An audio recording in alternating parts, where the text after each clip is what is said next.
बहुत अच्छी बात पर हमने ब्रेक लिया था। शोएब जामे साहब ने एक बात रखी कि इस देश में सेकुलरिज्म को लेकर भी एक सियासी तौर पर गाली की तरह यूज किया जाने लगा एक पक्ष की तरफ से, और जो सेकुलर अपने आप को कहते हैं उनको ये कहा जाने लगा कि या तो आप एक दूसरे ही मजहब का हिस्सा बन जाइए, सेकुलर अपने आप को न कहिए। महेश वर्मा जी, क्या इस देश में सेकुलर होना, पंथ निरपेक्ष होना या धर्मनिरपेक्ष होना, आपकी जो भी परिभाषा है वो गलत है क्या? देखिए, संविधान में जो संशोधन हुआ और उसके बाद जिस तरह से पंथ निरपेक्षता, एक तो धर्मनिरपेक्ष कोई शब्द नहीं है वहाँ पे, पंथ निरपेक्ष शब्द है, ठीक है ना।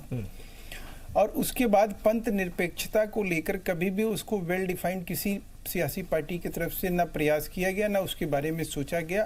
अगर किसी ने वेल डिफाइंड किया तो भारतीय जनता पार्टी ने जरूर किया कि हम जिस देश में रहते हैं वहाँ हिंदू घाटी की सभ्यता जो थी हमारी, 3 सभ्यता हमारी सिविलाइजेशन वर्ल्ड में हुआ, उसमें हम जो जिस सिविलाइजेशन में जीते उसमें सिंधु घाटी की सभ्यता थी और स को ह बोला जाता था, तो स से ह बना और हिंदू घाटी की एक सभ्यता जो यहाँ डेवलप हुई, उसी का नतीजा था कि हम लोगों ने उस चीज को मतलब जो सिविलाइजेशन था, जिस सिविलाइजेशन में हमें ये पता होना चाहिए कि हम जिंदा, जैसे आपने कहा, इन्होंने कहा कि संभाव, तो संभाव का मतलब यह है कि आपके वायु, पानी, आपके जो भी प्राकृतिक संसाधन है उसके ऊपर सबका अधिकार होना चाहिए। तो ये इस तरह की धारणा अवधारणा जो है वो हिंदू मैथोलॉजी में आपको स्पष्ट रूप से, उसके बाद यहाँ पंथ आता है, जैसे सैसव है, हिंदुओं में सैसव है, वैष्णव है, उसी तरह से इस्लाम है, ईसाईयत है, ये एक तरह से पंथ है। इन पंथ को किसी तरह से कोई भी रुकावट, दिक्कत पैदा ना हो, इसके लिए जैसे शोएब साहब ने एक बात कही कि भाई ये एक दौर चला कि सेकुलरिज्म को जो है पूरे वर्ल्ड में जो है कम्युनिस्टों ने इसका बहुत प्रचार किया, और उसका नतीजा ये रहा कि मिसेज गांधी ने भी इसको अपने यहाँ, हमारे यहाँ उसको संविधान में इंडक्ट कर दिया, जबकि 76 से पहले ऐसी कोई अनहोनी या ऐसी कोई घटना नहीं हुई जो कि पंथ निरपेक्ष और धर्मनिरपेक्ष तरह से। जी, आपने बहुत अच्छी बात कही। हम सिर्फ ये समझना चाह रहे हैं इसके मानवीय जीवन को जीने के आधार के रूप में इस शब्द का क्या मतलब होता है। आप बहुत बड़ी पार्टी को रिप्रेजेंट करते हैं, हम ये जानना चाह रहे हैं इसके लैटिन शब्द क्या है, इसका तो उर्दू शब्द। वजीर आजम की एक स्पीच का मैं जिक्र करना चाहूंगा रमेश जी। चेन्नई में उन्होंने कहा था कि धीरे धीरे मुल्क का रंग बदलता गया और सेकुलरिज्म का मतलब जो है, सेकुलरिज्म होने का मतलब शुरू हुआ कि अगर आप मुसलमानों के पक्ष में बोलते हैं, हर बात में उनका बचाव करते हैं, उनकी तरफदारी करते हैं, चाहे बात गलत ही क्यों ना हो, तो आप सेकुलर हैं। फिर धीरे धीरे इसका मतलब तुष्टीकरण हो गया। ये वजीर आजम नरेंद्र मोदी की एक स्पीच का हिस्सा है। तो इससे हम समझ सकते हैं कि वो जो बात कह रहे हैं वो उसकी आइडियल परिभाषा वो भी समझ रहे हैं, बताने की कोशिश कर रहे हैं, लेकिन सियासी रूप में जब वो आते हैं तो फिर वो इसको इस तरह से देखने लगते हैं। नहीं, पीएम साहब ने बिल्कुल स्पष्ट कर दिया, और उनके अगर भाव को समझो, उन्होंने एक शब्द के 2 फाड़ कर दिए हैं। एक फाड़ की क्या जरूरत है और दूसरे फाड़ की क्या इस्तेमाल पॉलिटिकल पार्टियां कर सकते हैं, उन्होंने डिफाइन कर दिया। इसको बताने की जरूरत नहीं है।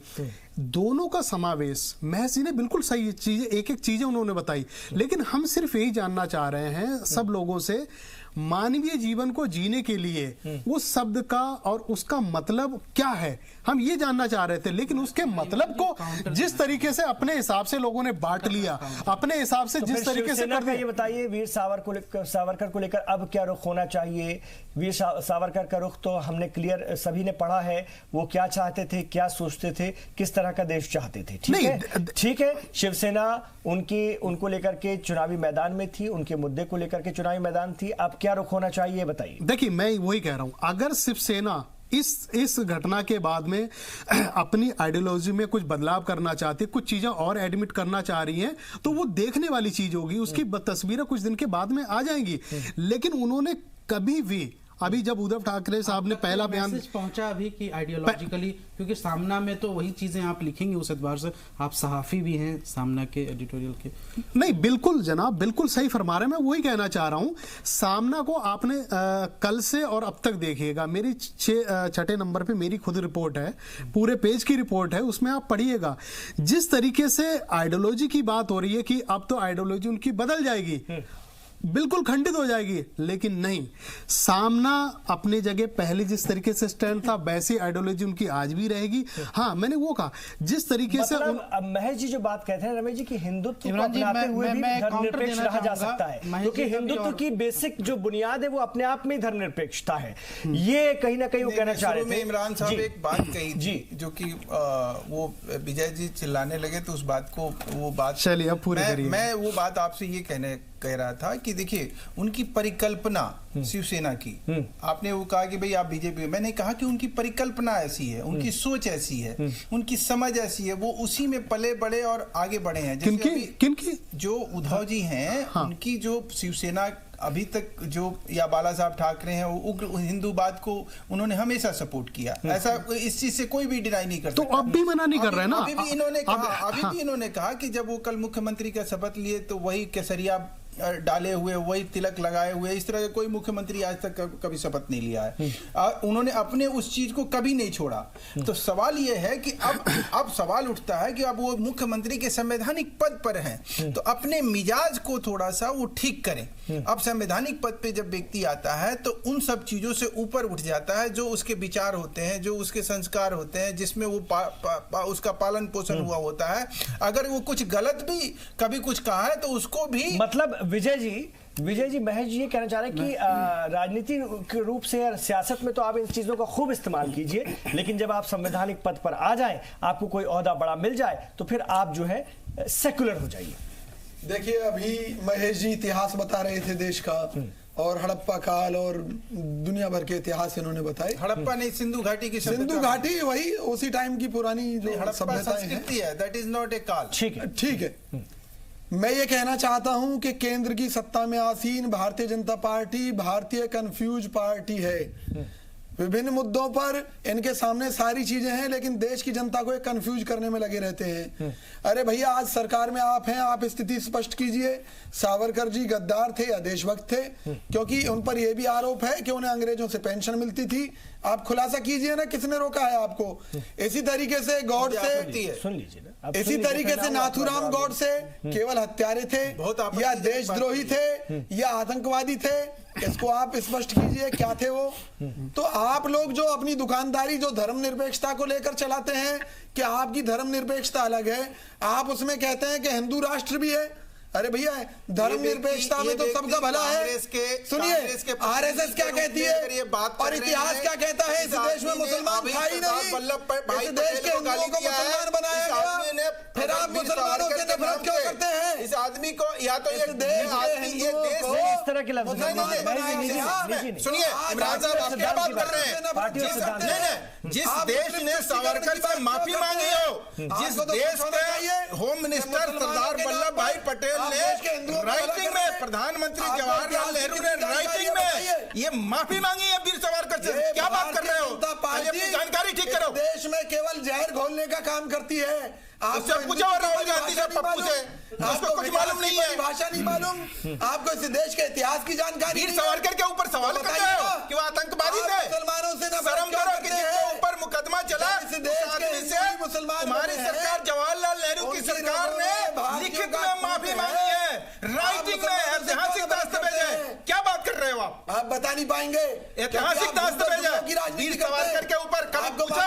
सोनिया गांधी, राहुल गांधी, राजीव गांधी के नाम से, उद्धव ठाकरे उनके तलवे चाटने वाले लोग कभी उनसे पूछो कि उन्होंने देश के लिए क्या किया? इस तरह के लफ्जों का इस्तेमाल देश के लिए क्या किया? इस तरह के लफ्जों को चैनल सपोर्ट नहीं करता। इस तरह के लफ्ज मैं आप दोनों से गुजारिश करूंगा नहीं, मैं जी और विजय जी, आप पार्टी लाइन में, आप अपनी पार्टी लाइन में, आप अपनी पार्टी, क्या जानते हैं आप? किसने गाली दी? मैं जी और विजय जी, देखिए शब्दों पे संयम रखो, थोड़ा सा शब्दों पे संयम रखो, पार्टी लाइन में रहकर अपनी बात रखिए और अच्छे लफ्जों का इस्तेमाल कीजिए। एक दूसरे के लीडरान के खिलाफ ऐसे लफ्जों को हम चैनल के प्लेटफॉर्म पर नहीं चाहते। मैं आना चाहूंगा आपके पास जामे साहब। देखिए, सियासी जमातें तो अपने अपने ढंग से सेकुलरिज्म की परिभाषा रखती हैं। मैं सामाजिक तौर पर आपने समझना चाह रहा था, लेकिन आपने भी कुछ सियासी बातें कर दी ब्रेक से पहले। आप जब मैं आपसे पूछ रहा हूं तो आप सिर्फ एक पार्टी को लेकर आते हैं, एक विचारधारा को लेकर आते हैं और कहते हैं कि मुसलमानों को लेकर के इन्होंने ये किया। अब आप मुसलमानों से सवाल क्यों नहीं करते कि उन्होंने सेकुलरिज्म को लेकर के क्या अपनी छवि बनाई है, वो खुद कितने सेकुलर होते हैं, धर्मनिरपेक्ष होते हैं, वो कैसे देखते हैं धर्मनिरपेक्षता को? इसको भी तो समझाइए जरा। एक सवाल और इनके इन्होंने कहा कि जय श्री राम बोलकर और जबरन किसी आदमी को अपमानित करना। मैं आपसे ये पूछना चाहता हूं कि आप लोग उस वक्त जितने इंटेलेक्चुअल, मुस्लिम इंटेलेक्चुअल या कलाकार या पत्रकार, वो क्यों चुप रहते हैं जब ये कहा जा रहा था, ओवैसी, सपा, बसपा, कांग्रेस सब ये कहती थी कि अब श्री राम टेम्पल के ऊपर सरकार जो है कानून क्यों नहीं ला रही है, राम की मंदिर क्यों नहीं बना रही है, जय श्री राम क्यों नहीं बोल रही है? तब आप लोग कहाँ थे? तब आप लोग क्यों नहीं बोल रहे थे? और हम ये कह रहे थे कि अदालत का निर्णय का इंतजार करिए। हम अपने धैर्य को तब रखे हुए थे। आप लोग का सेकुलरिज्म उस वक्त मर जाता है, उस वक्त आप लोग बोल नहीं पाते। ठीक जवाब।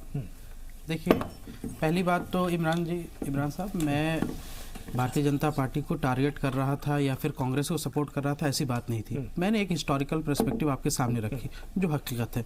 एक मैं उस वक्त जो काउंटर ये करना चाह रहा था, इस देश के मुसलमानों का सेकुलरिज्म क्या है दरअसल? वही उसी अब बहुसंख्यक वर्ग के सेकुलरिज्म के बारे में तो हम बात कर ही रहे हैं ना। दो बड़े वर्ग हैं, मुसलमानों का ही मुसलमानों के सेकुलरिज्म के हवाले से हमारा नजरिया। पहले देखिए उसकी एक कड़ियां जुड़ती है ना। देखिए जैसे हमारे माननीय पैनलिस्ट जो भारतीय जनता पार्टी को रिप्रेजेंट कर रहे हैं, उन्होंने कहा कि चूंकि उस वक्त वामपंथियों ने इतना चलाया उस सेकुलर वर्ड को, इसलिए इंदिरा गांधी जी ने उसको कॉन्स्टिट्यूशन में डाला था। नहीं, चूंकि वामपंथियों का जो सेकुलरिज्म है वो तो धर्म को बिल्कुल खारिज कर देता है पूरी जिंदगी से, और वामपंथियों का जो सेकुलरिज्म है उसका नतीजा आप देख रहे हैं कि चाइना में उइगर मुसलमानों को जो है वो कितनी जुल्म और ज्यादतियां हो रही है सिर्फ मुसलमान होने के नाम पर, ये पूरी दुनिया जान। और यूएसएसआर ने भी जो उस वक्त जो चलाया था, जिसमें उन्होंने आर्मेनिया और तमाम जो कंट्रीज थी मुसलमानों को, तो ऐसा नहीं था। इंदिरा गांधी जी ने उस वजह से नहीं सेकुलरिज्म का वर्ड वहां डाला, बल्कि वो दो बातें थी। एक थी कि सेकुलर नेशनलिज्म और दूसरी थी हिंदू नेशनलिज्म। इस चीज को काउंटर करने के लिए, ताकि एक्सट्रीमिज्म हिंदुस्तान की सोसाइटी में और हिंदुस्तान की पॉलिटिकल सिनेरियो में ना बढ़ जाए, इसलिए उन्होंने उसको प्रियम्बल में डलवाया था। और उस सेकुलरिज्म को उसने डिफाइन भी किया, ये डिफिनेशन ये था कि तमाम मज़ाहिब की इज्जत करना और उनके हुकूक और उसकी आजादी है, लेकिन सरकार के कामों में उसका दखल नहीं होगा। आज आपको क्या लगता है? सुन लीजिए, आपको क्या लगता है एक विचारधारा के आने के बाद क्या सरकार के कामों में उसका दखल हो रहा है? बिल्कुल।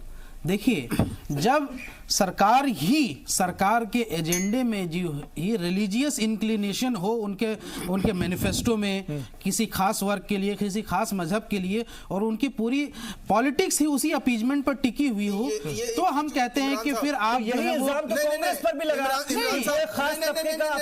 बिल्कुल नहीं। ये बताइए मुझे कि क्या सुनिए कांग्रेस ने जो 70 सालों से कांग्रेस ने जो 70 सालों से जो सियासत की है, और नहीं वो सत्ता पे बनी थी, तो क्या हिंदू उसको वोट नहीं दे रहे थे? हिंदू, करोड़ों हिंदू आज भी कांग्रेस को वोट देते हैं। महाराष्ट्र में जो आज कांग्रेस है, जो 44 उनके विधायक, उनको हिंदुओं ने वोट दिया। मध्य प्रदेश में हो, छत्तीसगढ़ में हो, राजस्थान में अगर सत्ता में है कांग्रेस, तो उसको हिंदुओं ने तो वोट दिया ना। सिर्फ मुसलमानों के वोट पे दम पर तो वो नहीं आ रही है, ये बात आपको समझना है। देखिए से पहले क्या था ये बता दीजिए। सुन लीजिए ना महेश जी, आप इतना बार बार बोलते रहेंगे तो कैसे काम चलेगा? देखिए, हम लोग सब पढ़े लिखे लोग हैं। दूसरी बात यह है कि आपने ये कहा कि उस वक्त लोग क्यों कह रहे थे ओवैसी और तमाम चीजें। सवाल ये है, क्या भारतीय जनता पार्टी की राजनीति क्या ओवैसी की राजनीति को देख करके प्रेरित होती है? मैं तो कांग्रेस, सपा, बसपा आप उस वक्त प्रेरित होती है। नहीं, आप जैसे कोई नौजवान साथी, तो ये मुस्लिम बुद्धिजीवी ये कहने के लिए मजबूर हुए कि क्या आप भाजपा को मजबूर कर रहे हैं? हम तो हमेशा से ये कहते आए थे कि सुप्रीम कोर्ट के फैसले का इंतजार करेंगे। हमने तो हमेशा से ये कहा था कि सुप्रीम कोर्ट के फैसले का इंतजार करें। हमने कब कहा कि आप ऑर्डिनेंस ला करके मंदिर बनाएं? आप लोग कभी भी इस चीज को नहीं कहते हो। अरे हम तो हमेशा आपकी इस पॉलिसी के खिलाफ थे, हमेशा हम इस पॉलिसी के खिलाफ थे कि आप अमेंडमेंट ला करके कोई धर्म स्थल नहीं बना सकते थे। आप अमेंडमेंट ला के कोई धर्म स्थल नहीं बना सकते थे। सुन लीजिए, ये हमारी पॉलिसी रही है शुरू से। मंत्री ने तोड़ा है और प्रधानमंत्री का जो कहना था वो समझने की बात है कि इस देश में अगर मुसलमानों की कोई तारीफ करे तो वो सेकुलर है, अगर वो हिंदुओं के बारे में गलत बात कहे तो वो सांप्रदायिक है। सेकुलरिज्म का मतलब क्या? हम इस सवाल का जवाब तलाशने की कोशिश कर रहे हैं। शोएब जामी साहब की बात अधूरी रह गई थी ब्रेक से पहले। शोएब जामी साहब, अपनी बात आप पूरी कर दीजिए जो आप 10 सेकंड में 30 सेकंड में पूरी करना चाह रहे थे। देखिए इमरान साहब, आज के सियासी जो अभी मरहले चल रहे हैं उसी से ये बात उठी है शिवसेना की, वहाँ सरकार कांग्रेस और एनसीपी के साथ बनी है। मेरा एक सवाल ये है हमारे माननीय पैनलिस्ट से कि आज राजनाथ सिंह जी ने क्या कहा संसद में। उन्होंने कहा कि गोडसे को देशभक्त कहने की बात तो दूर, कोई ऐसी सोच भी रखता है तो उसको बर्दाश्त नहीं किया जाएगा। ठीक है ना? अब मुझे ये बताइए कि भारतीय जनता पार्टी का तो ये नजरिया है, ठीक है ना। दूसरा कि जब आप ऐसा मानते हैं तो अगर सामना में किसी वक्त ये छपा था कि गोडसे देशभक्त हैं, ठीक है ना, और अपने एडिटोरियल में वो लिखती आई थी, तो आप किस बुनियाद पर शिवसेना के साथ 30 सालों से साथ में थे? दूसरा सवाल ये है कि क्या ऐसा नहीं लगता है इमरान साहब कि एक तरफ भारतीय जनता पार्टी ने अलग अलग महकमा बनाए रखा है? शिवसेना ने गोडसे को देशभक्त कब कहा? शिवसेना ने तो सावरकर जी के लिए भारत रत्न की बात जैसा जो इल्जामात लग रहे हैं उसकी बुनियाद पर मैं कह रहा हूँ। एक तरफ जो है साध्वी इल्जाम भी आपका गलत है। दरअसल सामना ने कभी नहीं लिखा, ये साध्वी देशभक्त नहीं कहा है। ठीक है, अब देखो रिजल्ट उदाहरण आपके सामने है। साध्वी प्रज्ञा, एक बात मैं कह दूं कि साध्वी प्रज्ञा जो है वो इनर वॉइस है, जो बीजेपी के अंदर की जो इनर वॉइस है, जो तमाम लोगों की जो बातें हैं ना उसको वो रख देती है।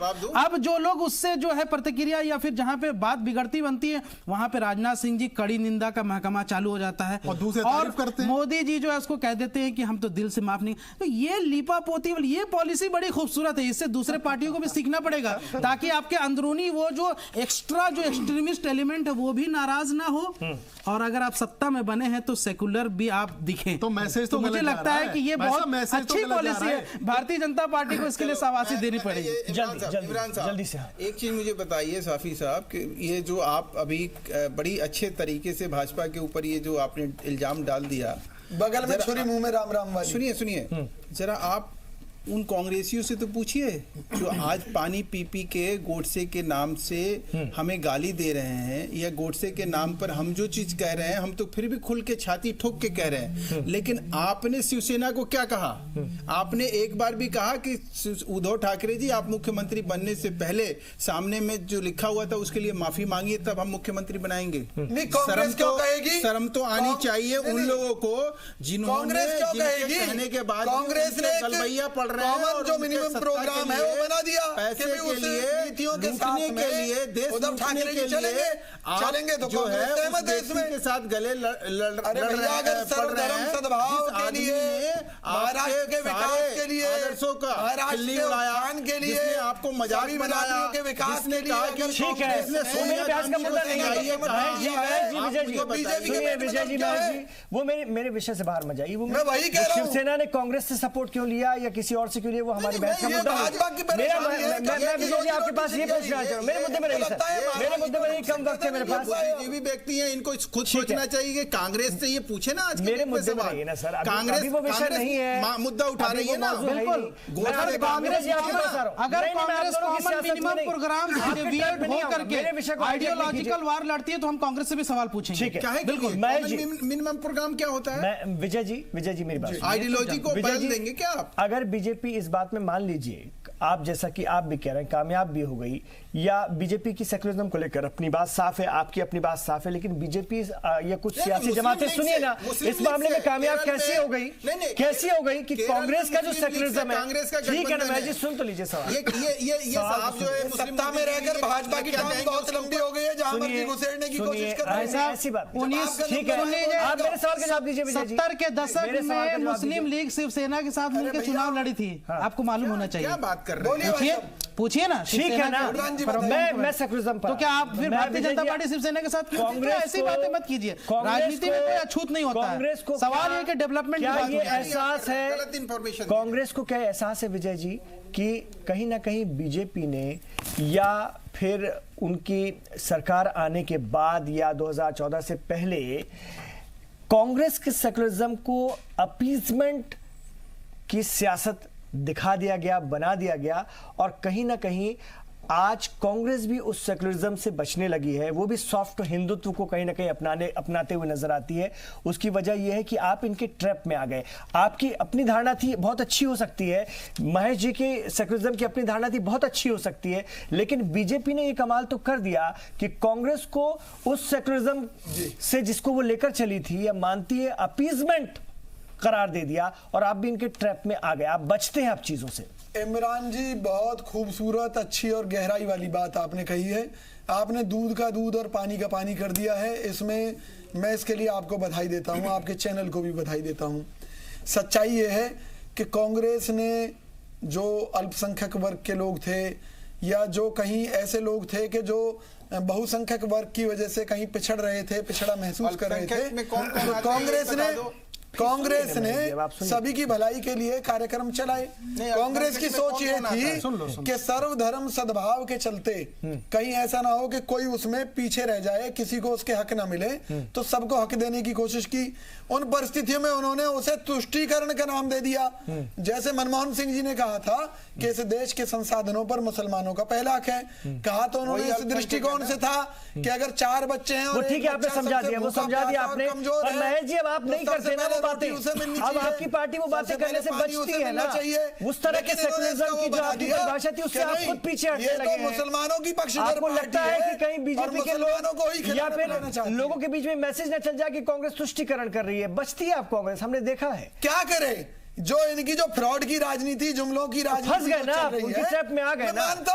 मैं मानता हूं कि हम फंस गए। अरे नहीं, हम फंस गए, ऐसा नहीं है। हम समाज के प्रत्येक वर्ग की भलाई के लिए काम करते रहे हैं, करते हैं और करते रहेंगे। लेकिन नेहरू गांधी परिवार जो है, जन्मधारी जो है, साबित करना शुरू से रहा है, ब्राह्मण फैमिली से रहे, बुरा नहीं उनकी किया। अपनी जो है वो मुसलमानों पूजा पद्धति की जो है वो पुरानी हिस्टोरिकल, लेकिन उन्होंने धर्म को कभी भी ऐसा नहीं, आराम से एक एक कर। इमरान जी, आपकी बात से बिल्कुल सहमत हूं। कांग्रेस प्रवक्ता के तौर पे मतलब बीजेपी ने सियासी तौर पर ही आपके सेकुलरिज्म को कहीं ना कहीं बहुत हिसाब से तुष्टीकरण में तब्दील कर दिया। हमारे देखो, उन्होंने आपके सेकुलरिज्म की परिभाषा उन्होंने तुष्टीकरण करवा दी, इसको मानते हैं ना आप? बदलकर पेश किया, जिसका नुकसान कांग्रेस को झेलना पड़ा चुनाव में। मैं इस बात से सहमत हूं, इसमें कोई, लेकिन इसकी जिम्मेवार भाजपा है जो कि, लेकिन वो अपना सेकुलरिज्म ये लेकर आए ना, वो अपना सेकुलरिज्म ये लेकर आए ना कि सबका साथ, सबका विकास, सबका विश्वास।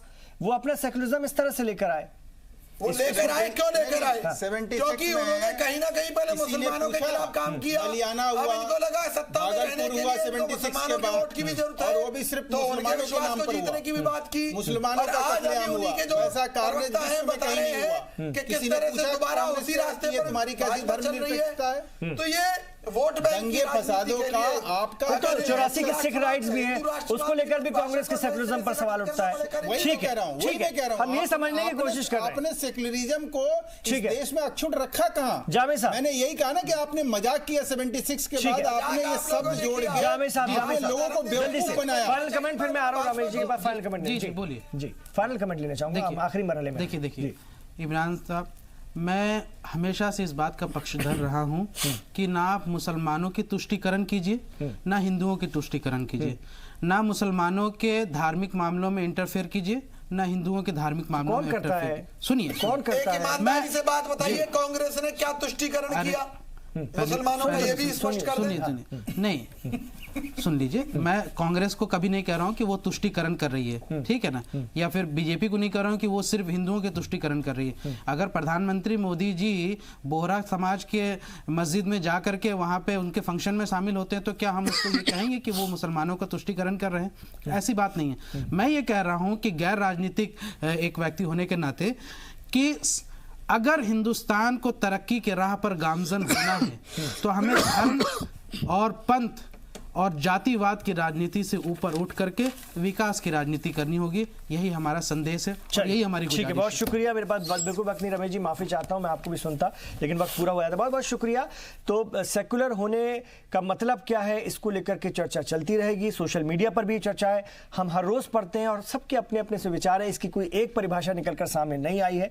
लेकिन हाँ, राज्य सबकी इज्जत करता है और राज्य किसी के मामलों में सीधा दखल नहीं देता, इसको ऐसे मोटे तौर पर रखा गया है। बहरहाल इसको और पढ़िएगा, हम इस पर और बात करने के लिए बैठेंगे। बहुत बहुत शुक्रिया। यहाँ से उद्धव जी के बातों से बात उठी थी तो हमने सोचा क्या इस पर चर्चा की जाए। बहुत शुक्रिया इस प्रोग्राम को देखने के लिए।